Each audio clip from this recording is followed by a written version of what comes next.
All right, Eric, Lori, everybody here. Thanks a lot. This is going to be a fun Wednesday morning. It's morning for me. I know it's afternoon for you guys on the East Coast.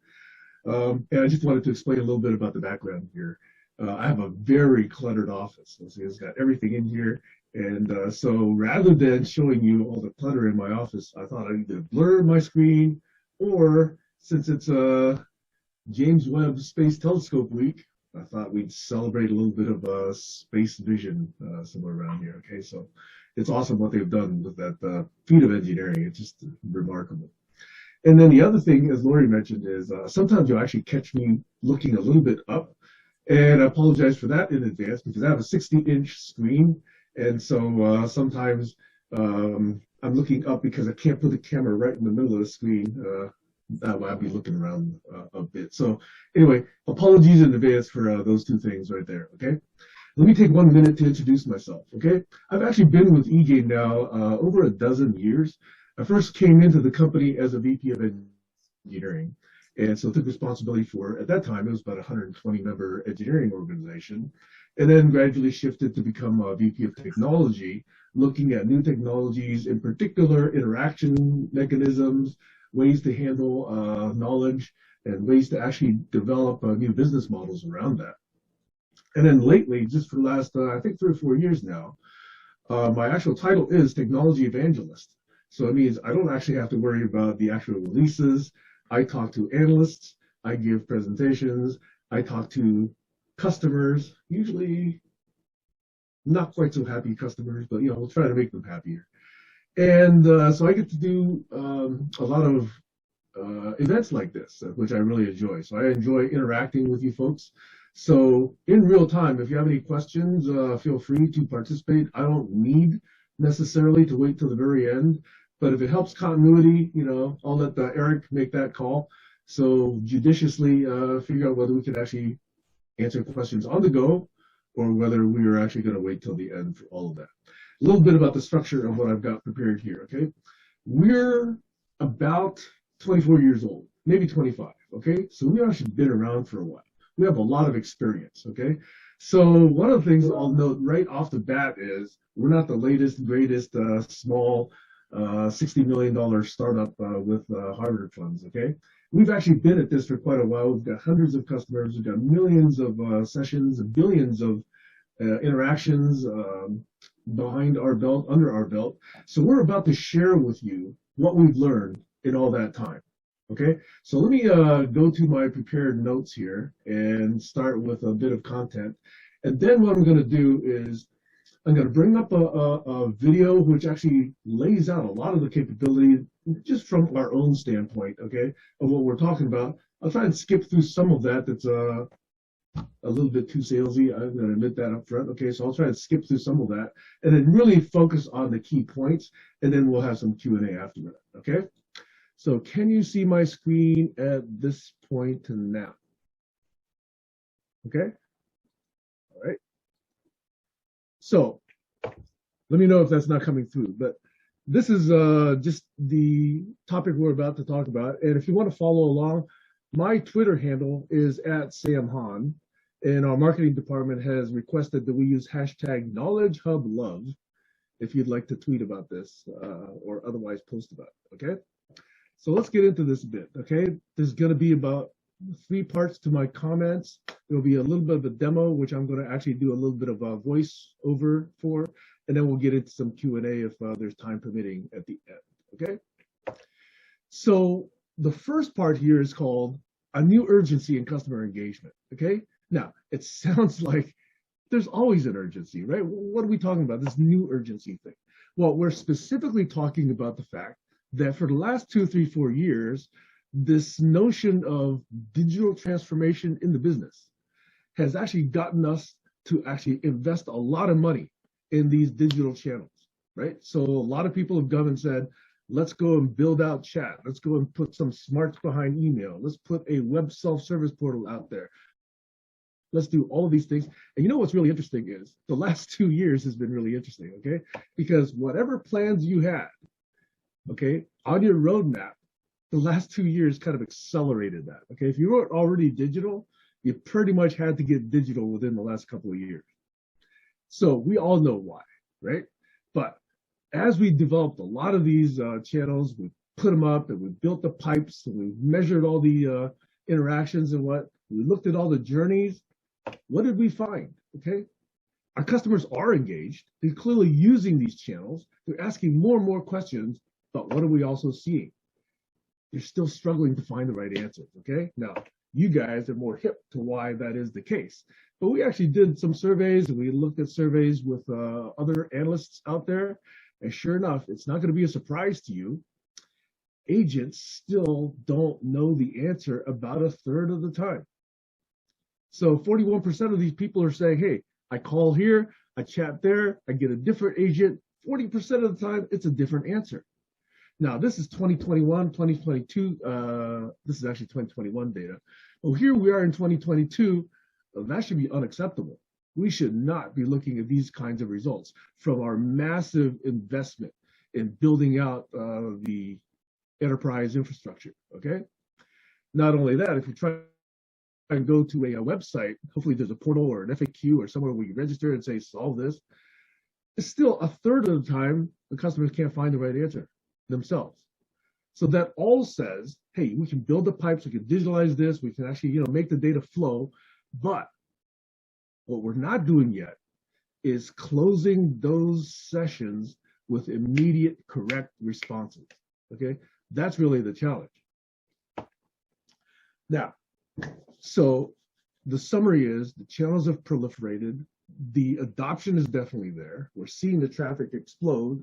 With our experience, it's been 2x, 3x, and 3x is quite common since pre-COVID days, okay, all this digital adoption. And if you've done it in a piecemeal fashion, then you're going to get inconsistent behavior around your SLAs, around agent training, around the kind of content / knowledge that's available to them. So now you've got a problem of trying to make the journey consistent and high quality all the way across. And the more channels you bring on board, the more training you got to do for your agents. And this is not to be underestimated. If you're handling critical information like health data or financial data or legal data, the compliance issues are just going to multiply, because now you've really made it a much harder job for yourself and your own staff to really figure out, how can you make these things auditable? How can you survive an audit engagement where they're going to look through every little bit of interaction here? So complicate that with the fact that we got over 1 million people, and it's probably higher than that are not coming back to work after COVID, right? This is the great resignation we talked about. So what do we want to do? We built out the channels, and you're here in this channel because you're actually familiar with the role of knowledge and how valuable knowledge is, that the quality of what flows through those channels is really the key, okay? And I'm only going to say that once because I don't need to repeat that for this crowd, okay? We've actually got disproportionate investment in the channels and not enough in what goes through the channels. So we looked at various smart people out there, and at least a set of smart people over there at Gartner are saying there's at least 7 best practices to really bring a different experience, a successful experience, to this investment that you've already spent 2 or 3 years making, okay? Now you got to get beyond the tools and really get into what's going, as I said, through those channels. Now I'm going to share with you a little bit of a saying. I was in grad school at Stanford in their AI program quite a long time ago, but they used to say something very, very key, and it was, in the knowledge lies the power. I'm going to reiterate that point a couple of times throughout the session, okay? In the knowledge lies the power, which really means you need to effectively leverage knowledge, not just piecemeal, but you got to have a strategy where that knowledge is connected throughout all of your channels, through different pieces of knowledge, with good taxonomies, with good hashtags, with good authoring, with good version management, with good workflow and approvals. And it needs to have the right connections to every other piece of your enterprise, right? You don't want single repositories being walled off where they could be effective, throughout the entire enterprise. So here are the 7 steps, okay, from going towards that chaos, which is, hey, customer dissatisfaction, even though you've got these digital channels, to how do you get first contact resolution to be a very, very high number, okay? Okay, so the first thing to do is recognize it's a problem we've had, okay? We've not invested in the knowledge, just like we've underinvested, basically, okay? But how can you make it easy? How can you make it fun? Okay, how do you really know that it's going to deliver value and therefore transforms the business? Not only transform the business, but actually transform your customer experience. And that's how they get to be loyal, they get to be your champions, and actually then you get to you let them speak for you, okay? And it's possible. We know that this is possible because we've seen it, okay? There's a number of people delivering this. We're delivering it. Others are delivering it. But let's look at exactly what can happen when it's done well. Here's an example we know where there's 30,000 contact center agents, okay?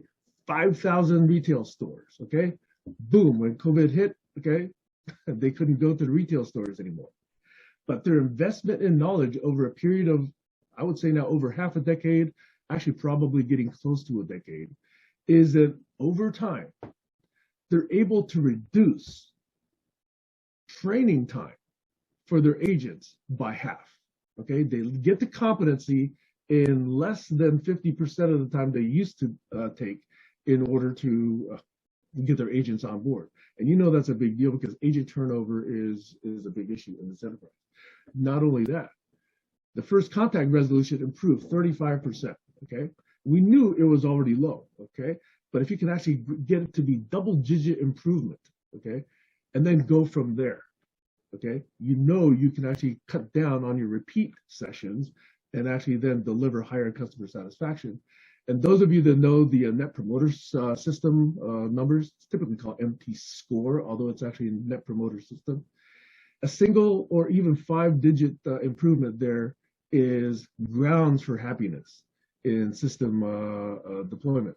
But if you're looking at 25% actual absolute numbers improvement, CEOs, CFOs will be ecstatic to see those kind of numbers. And indeed, that's what we're seeing in this particular development, okay? Now, here's another one. This is a different kind of business. It's not a telco, and this is actually a SaaS business, okay? And what they're seeing here is that because the agents know that the knowledge is high quality, you got agent confidence. You got that buy-in from the agents to say, hey, I'm not going to get slammed, by delivering the wrong content now. I know this is good. I know it's curated. I know it's high quality, and I know it's well versioned, okay? Which results in 30% increase in customer self-service. You measure it with NPS or you measure it however you like, okay? They deployed this in 9 months. So we know that these proof points are out there. Oh, by the way, they're actually growing tremendously, okay? 40% annual, top line growth. They actually realize that knowledge is crucial for them to actually grow at that rate and still deliver a good high quality experience to their customer base, okay? That's reflected in their gross margins as well. Oh, by the way, it's multilingual, okay? So they've got not only English, but also Spanish. So what is a knowledge hub? Okay, as I've mentioned and alluded to before, it's a way to take your knowledge and make sure it's relevant everywhere. Make sure that it's well curated, make sure that it's well tagged, make sure it's well authored, make sure that you've got the right workflows, and it's therefore useful any place you're contacting the customer throughout whatever channel you've got. And today, customer engagement happens on just over a dozen different channels, if not twice as that, okay? Just recently, in the last several years, we've seen not just the traditional channels of mail and chat and self-service, but now you've got the social channels, you've got bots, you've got texting, you've got all the big players like Google and Amazon and Apple coming in with their messaging platforms. So that's all huge. And by the way, all of those are where your customers want to interact with you. So you want to make sure that anytime you've got a piece of knowledge or any kind of guidance that you want to provide, that it's relevant across all of those, okay? And that's non-trivial because those are different devices, different display geometries, different interaction styles, different levels of patience, different levels of, let's say, delay between events, okay? So you got to be able to adapt to all of that and make sure that the knowledge is still relevant at the right time. And all of that is, you make sure that the knowledge is generated in a single place with a single process, and then you actually customize it and personalize it and adapt it to each of these channels and different audience types, okay? This compliance note I'm going to bring up again, okay? When you've got legal or otherwise overview of all of this, I'm going to mention something in the demo and later on that says we guarantee compliance with some mechanisms that we provide. Okay. Now, it's going to actually be a big spectrum that we can actually look at. It used to be the knowledge used to come from very specific, very experienced agents or experts, right? But now you've got more and more around in content. Now that content still needs to be evaluated and it needs to be personalized. But if you move back even more, you've got a lot of big data. There's a whole pipe between what is data to what is content to what is knowledge to what is actually appropriate wisdom and the right guidance at each particular step. So that whole spectrum of things is what a knowledge hub will help you manage, okay? Not just the product at the endpoint, which is the SME's content, but all of this stuff that actually is flowing into those pieces of guidance. And it needs to be everywhere, okay? And it needs to be personalized, like I mentioned, and all of this improving via learning. So I don't want to go through too many success points. You're actually going to see this very easily. We are spread across, and we've seen a lot of this deployment spread across a number of different industries. And these are some of the scales that we see. Hundreds of thousands of articles, hundreds of thousands of users, hundreds of portals, even in a single organization, hundreds of authors, thousands of topics. This is complex. And if you don't have a platform that makes it easy, it's easy to get bogged down. It's very quick to get bogged down. So here are the Gartner 7. What do you need to do, okay? And how do you actually get an effective platform and approach where you can actually do all of these? First, outside in, not a surprise, right? Think from the standpoint of the customer experience, and then look at how you're going to measure your success. Second, make sure you're reaching everywhere, okay? This sounds trivial, but in those cases, you have to decide, are you going to leave the content there, or are you going to bring it in? If you bring it in, now all of a sudden you have synchronization problems, okay? Are you going to index it for crawling, or are you just going to then bring it in and index it in your own repository? So this gradation between having cached copies to having just indexes to having the actual content in your possession, and then how these all migrate from one state to another state, okay, is another mechanism that we make easy for you, okay? These are all the in the trenches kind of lessons that we're learning, okay? It's not flashy to say this, but it's really, really effective when you do it correctly. So you take a look at over time what happens, okay? Certain types of content diminish, like maybe the stuff in this particular repository over there. And as we build out our ability to federate, now all of a sudden we can crawl, and we can actually reach out in more real time, leave the authoritative versions elsewhere in the enterprise. So you're going to see some of these repositories grow, and some of these repositories actually decline. And all of this is going to be very well managed if you've got a good platform that actually makes this easy for you, okay? Obviously, search is a key component of all this, okay? So let me highlight that the smarter the search is, the less and less user interface you have to see, right? Some of you remember very complex search engines many decades ago, actually just a couple decades ago. But you take a look at the smartest ones out there, it's a single edit box, okay? Just type whatever you want into that edit box, and it's gonna look at what your intent is. Has it seen this request before? Is it gonna look in that repository or that repository? Is it gonna suggest a related topic? Does it actually already have the answer because somebody else just asked it just yesterday or 10 milliseconds ago? So all of this is really powerful, but the user interface is so simple, okay? So the more you're actually able to do from a system standpoint and a technology standpoint, the simpler you can actually present that interaction mechanism with the user. And yet it still spans all of these technologies. Search, personalization, intent inference, this is where we've really been focusing on the last 2 or 3 years. Learning natural language understanding, which by the way, we've been doing for two decades already, and making all of this seamless, okay? If you've got this, then that simple search can be effective everywhere, on your portal, in your chat, and then I'll mention the other automated sources as well. The experience. This is actually a little bit more involved, but you're gonna see behavior patterns that are either straightforward, okay, they're just one thing leads to another, that's kind of a data-driven or event-driven way. Or you can actually start from a hypothesis, as we indicate in the bottom right. Start from, have I seen this before? Let me verify whether that's the case. And then nullify that hypothesis and go to another one. Just using just the initial expression of the query already allows you to do kind of a best match guess. And then you can actually try and verify that as well. All of this represents different kinds of engineering, different kinds of engines, different kinds of reasoning. And if you actually then do it integrated, then you can deliver the best results of each of these approaches at any given time.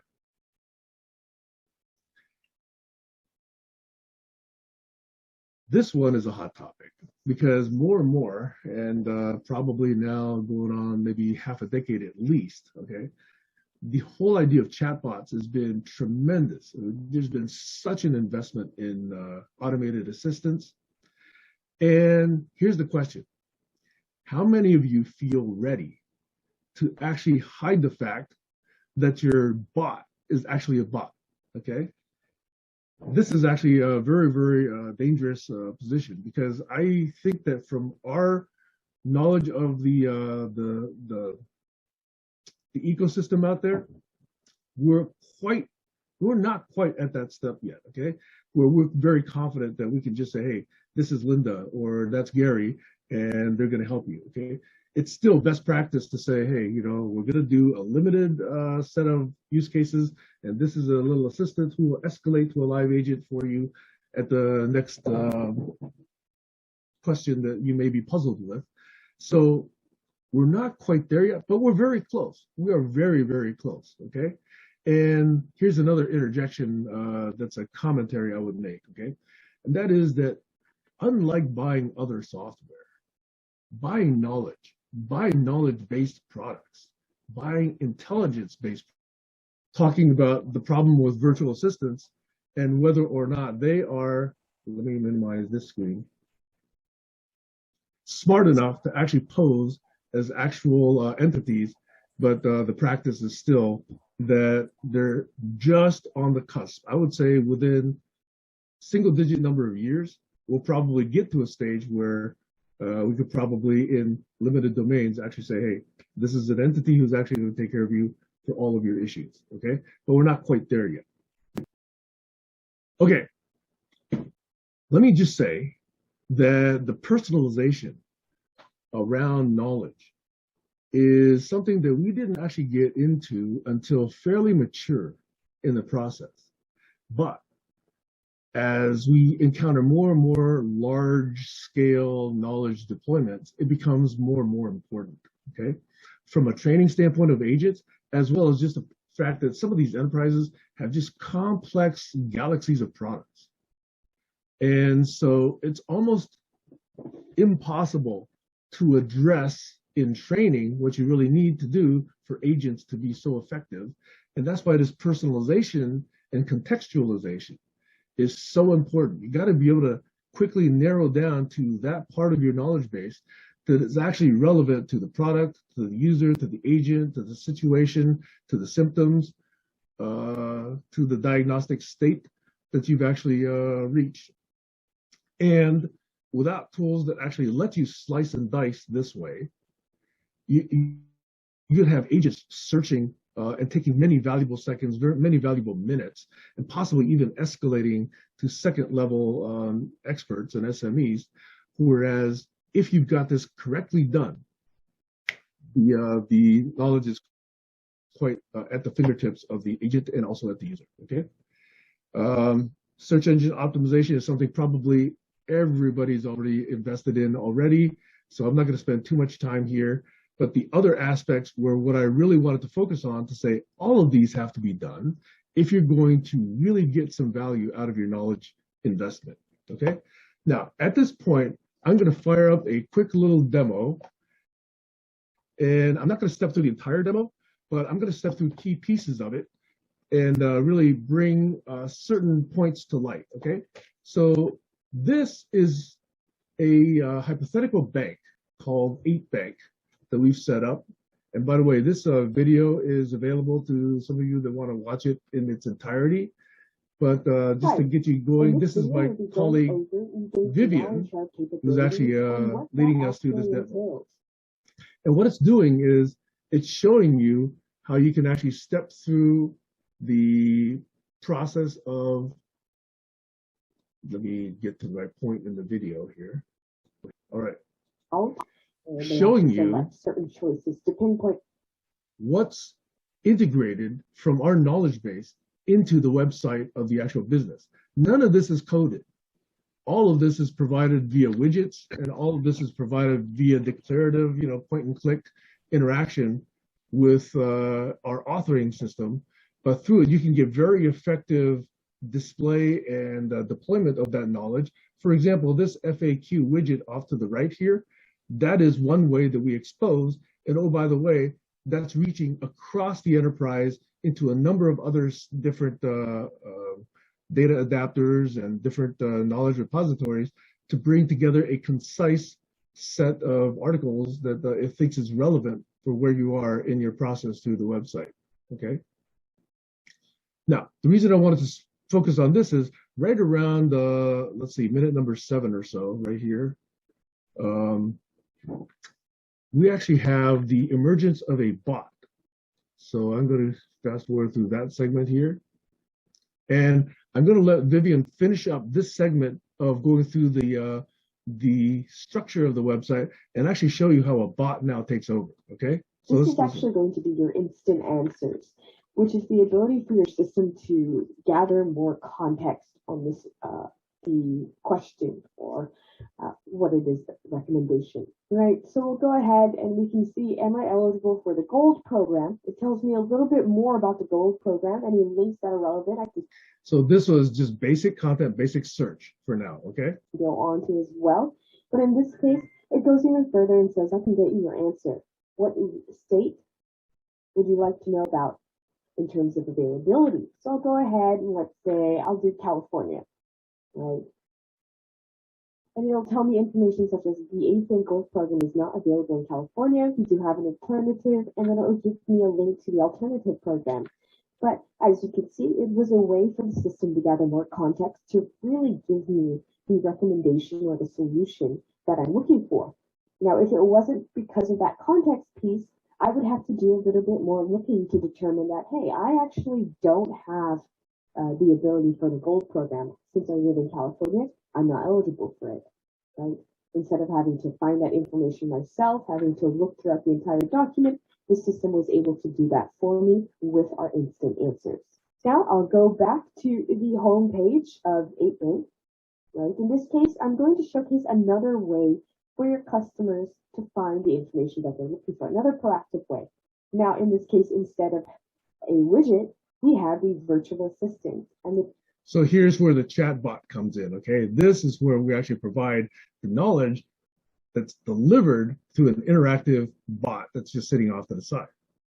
the virtual assistant's ability to really help your customer find the information that they're looking for, and if it's not able to, then escalate it accordingly to the right person. So I'll go ahead and click on the virtual assistant. You can see that the virtual assistant greets me, welcomes me to the website, and then proceeds to ask me if there's any questions that I have. In this case, I'll go ahead and just ask a question of what is the charge on my account. So I'll go ahead and type it. What is this charge on my account? Now you can see I've misspelled is, or I've typed in something incorrectly. Right? I can even go ahead and say, you know what, let's do account with 1C, search that up. The virtual assistant will say, okay, well, just to make sure that we understand what it is that you're asking for, it verifies, I understand you're looking for information on a charge in your account, correct? Right, at this point, I'll go ahead and say yes. Thank you, I can help you with that. Could you please provide me with the charge transaction number? I'll go ahead and type that in really quickly. Now you can see right now the virtual assistant actually is gathering in information to be able to detect. So this is a case where in an authored article, there's no coding involved here, okay? But in this article, which a knowledge analyst or a business analyst could write, okay, it can just say, reach out to that external database and bring back some information. That's what's happening here. Determine first what system and then who I am. And then be able to relay that information to me, the information I'm looking for, which is why am I getting charged? Thank you. For security purposes, please tell me the last 4 digits of your national identity number. So I'll type that in so it doesn't, so the system is able to understand that I'm not just some random person, I am the actual account holder. And then from here, you can see that the virtual assistant was first able to type. So it found a transaction and said, is this the transaction that you're actually contesting? Identify who I am, thank you, Mary. It was then able to bring up the charge. I was able to pull up the $34 charges based on the transaction number. And then it was able to tell me as the reason as to why I was getting charged. And in this case, it's because an overdraft happened. Right? And then it gives me some more information about the overdraft. Even further than that, it can even say or continue the process and say, would you like to dispute this charge? We'll go ahead and say yes. So you can see at this point, the virtual assistant is actually being trained to escalate this customer to a live agent, because for our business, we've noticed that customers tend to get frustrated when they want to dispute something. So it'll be easier to. Yeah, so this is definitely one of our experiences is that, you know, when customers are already irate or unsatisfied, they typically want to interact and sometimes even vent with a live agent, okay? So a bot is probably not well equipped to do that at this point. And that's the point that Vivian is making here. Just escalate the situation. However, the virtual assistant also is able to escalate based on the customer's sentiment through keywords. The virtual assistant can determine when to escalate this conversation, or in another sense, if the virtual assistant doesn't understand anything at all, it's able to escalate and then learn from there. So in this case, it searches up whether or not an agent is available. Right? Currently, an agent is available, and then it asks me, would you like to be added to the queue? I'll go ahead and say yes. And then from here, I'll be escalated to a live agent. Now, so this is what a contact center agent would be looking at, okay? They were looking at the session off to the left, at the entire interaction, and off to the right is what the system is thinking, hey, what would be useful to show the agent as they're interacting with this customer, okay? So notice that the content on the right changes and it adapts, and it actually provides guidance and even suggests things to say to the agent as it sees this whole session play out. The system, you can see I had that new chat. Right, this is the advisor desktop for anybody who hasn't seen it before. The left pane is going to be the inbox pane, the center is going to be the response pane, and then the right is going to be the information pane. Now, the information is, as you'll see in a bit, it's not just going to contain knowledge article, but it's also going to be information in regards to the customer as well. But I'll go ahead and click on the activity. From here, I have the entire interaction with the virtual assistant all available for me to read through so I can understand what information was already shared with the customer. I can minimize this and focus only on the question, which is what is this charge in my account? But I don't have to do any type of searching. I don't have to press on the solve button to automatically search up that customer's phrase. The system is actually able to determine where the virtual assistant has left off and then continue on from there. Right? All I have to do is then look at the question, add this to response, which will then give my customer the ability to respond. Now, once they've responded, you can see the system is able to automatically understand and go to the relevant next, or the next relevant question, or the next. And I want to stress here again, this is not coding. This is all authored content. This is all authored reasoning. Critical question. Now I can, of course, spend all my time adding every single question to response, but which is fine. But if I'm a busy person, if I've got a lot of interactions coming in that I need to handle that take more precedent over this one, I can actually turn on bot mode, which would then let the system or the virtual assistant take over and front this conversation once again. So what happened was the session escalated to a live agent. The live agent was able to take the correct determination and then hand the session back to the bot so that the bot can actually then proceed with the rest of that transaction. And the agent can then monitor and just look over the shoulder of the bot and make sure that they're still aware of what the customer is doing. But at least this frees up the agent to do other things in the meantime. As an agent, I can focus on other critical inquiries or critical interactions. Right. Now at this point, let's go ahead and say that the customer is responding, right? You can see it updates automatically. Yes, sign me up, right? I'm not doing any type of agent interaction. Right, at this point, they've confirmed an upgrade, right? They've gone through the process. Yeah, so those are all bot actions, right? Not agent actions. Of identifying and disputing this charge, and then we were able to upsell as well. Now, finally, afterwards, I can come back to this as an agent. I can review all the information that was shared by the customer, right? I can look at the final solution article, add this to response, and send this over and let them know.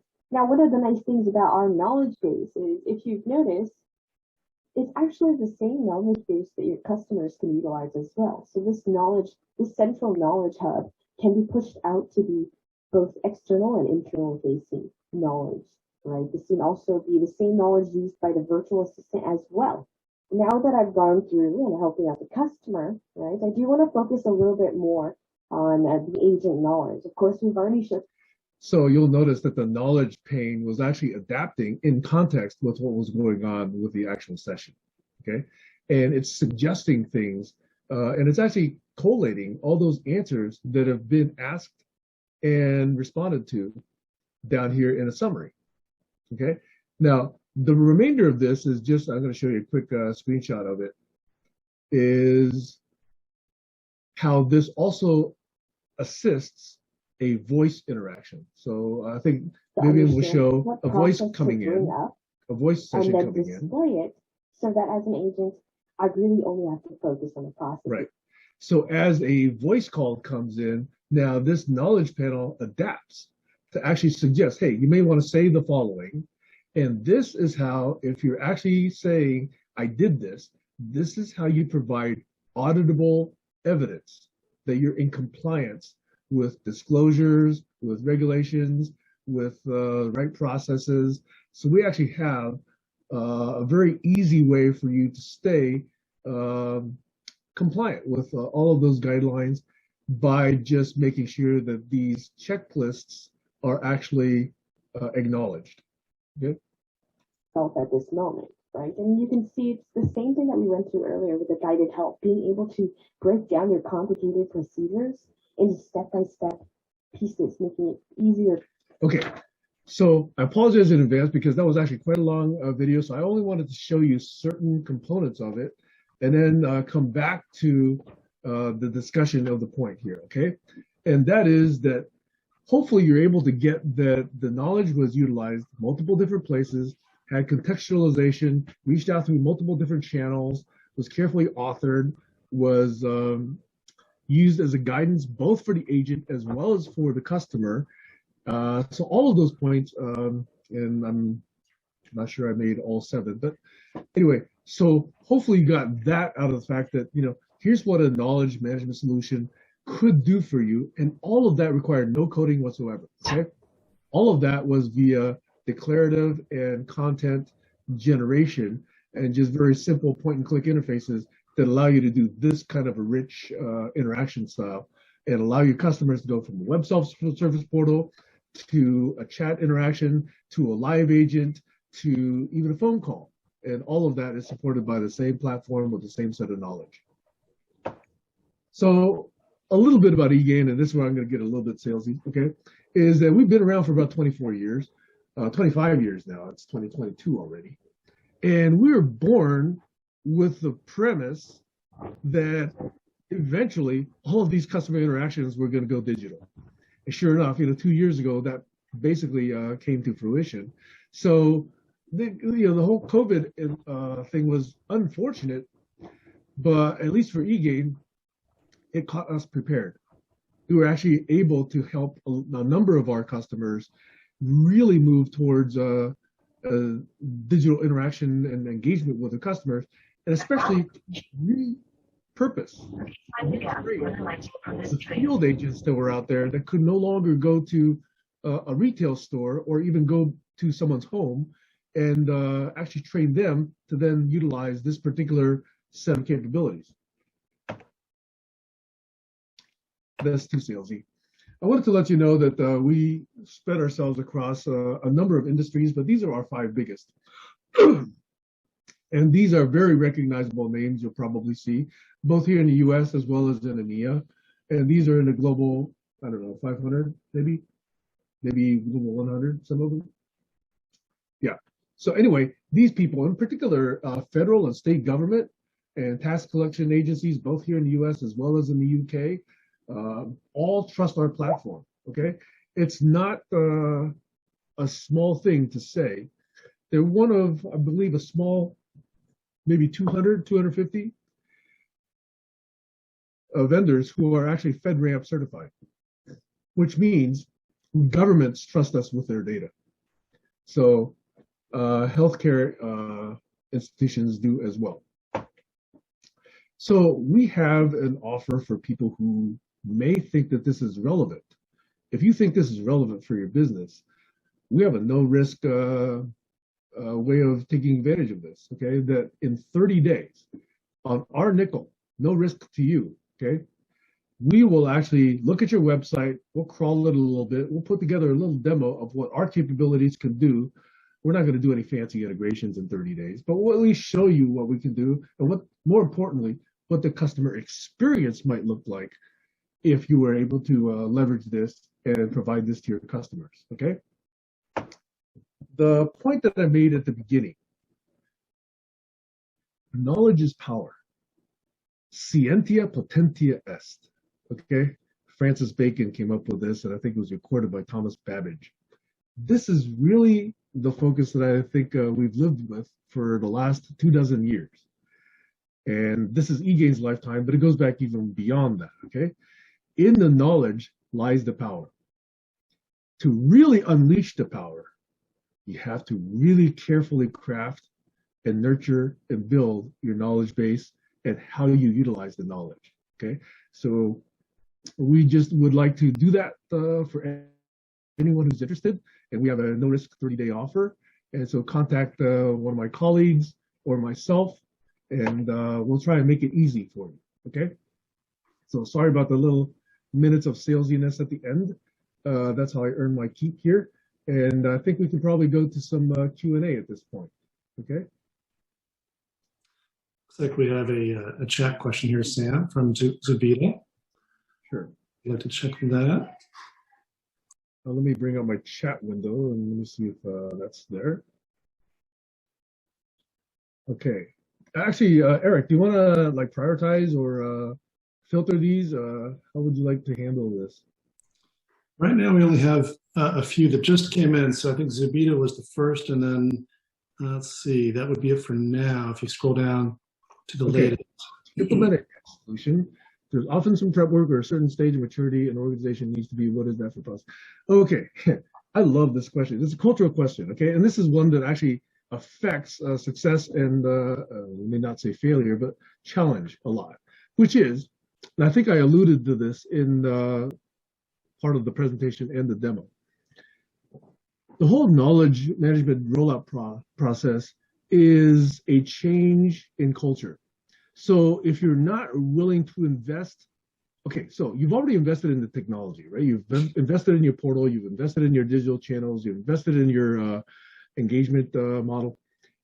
You need to also make that same decision with your knowledge. And by that, I mean, give someone the responsibility to really carefully curate, organize the knowledge. It's probably a team, a cross-functional team, and really look at what you want to do first.